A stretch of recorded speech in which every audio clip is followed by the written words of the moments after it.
He grinned when he spoke. Gather your belongings. You have 1 minute to get out. The conference room became silent. The other executives shuffled in their seats of leather, trying not to make a sound. My CEO, watched me with that arrogant slant of his chin, the kind of look a man has when he believes he has already won. I didn't move, didn't argue, didn't beg. I looked him directly in the eye and said quietly, "Thank you." Then I stood, shut my laptop, and exited. Behind me, the silence ended in a dangerous way. Chairs scraped back. One by one, 12 programmers, the core of the business, stood up calmly. No words, just movement. They followed me out like shadows leaving. Him in that stark glass room with his arrogance. I heard his laughter echo behind me, a cruel mocking sound. He thought it was over. He thought he had humiliated me. He had no idea. When I first met him, he was captivating, charming, the kind of man who could sell fire to the sun. I believed him when he said we would build something that would change our field. I believed him when he called me his second in command. For years I gave him everything. My ingenuity, my concepts, my devotion.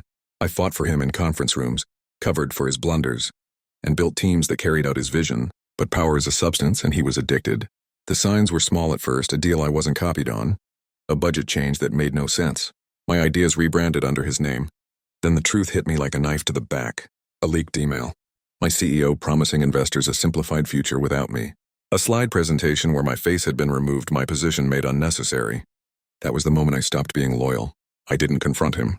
I didn't show my anger. I smiled in meetings, agreed with his commands, and stayed silent. Silence is powerful. It makes men like him underestimate you. I began to devise a plan. Every late evening, every quiet weekend, I prepared my departure not as an escape but as a tool. I collected contracts, resignation letters already signed by engineers who trusted me more than him, duplicates of patents filed under my name, shareholder documents showing his illegal activities, and then I waited. The moment he terminated me in front of his leaders, he thought it was a sudden decision. It wasn't. He walked into a trap I had built bit by bit. When I walked out and 12 engineers followed me, it wasn't a mutiny. It was a strategy. I had already secured them months ago. Quiet discussions, promises of a better future, a way out from his harmful environment. By the time he realized half his technical talent had just left the building, I had already filed papers to incorporate our new company. Investors, ones he thought were his, had signed with me. The product strategy, the design, the heart of the company, it was all in my hands. They told me later what happened in that conference room. He laughed at first, making fun of the empty chairs, telling the others, let him go. But arrogance has a short lifespan. The legal director looked through the documents I had left behind. A neat folder delivered by a courier at the exact moment I walked out. Employment agreements, patent applications, a signed whistleblower report. Her face went pale. She turned to him and said the words that hurt more than any knife. Call a lawyer now. That was the moment he realized he hadn't fired me. He had set me free. And in setting me free, he had sealed his own fate. I didn't need to see his downfall in person.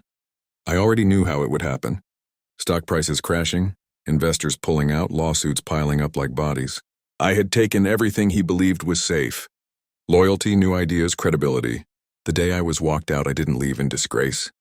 I left with my head high, 12 engineers at my side, and a future that belonged to us, not him.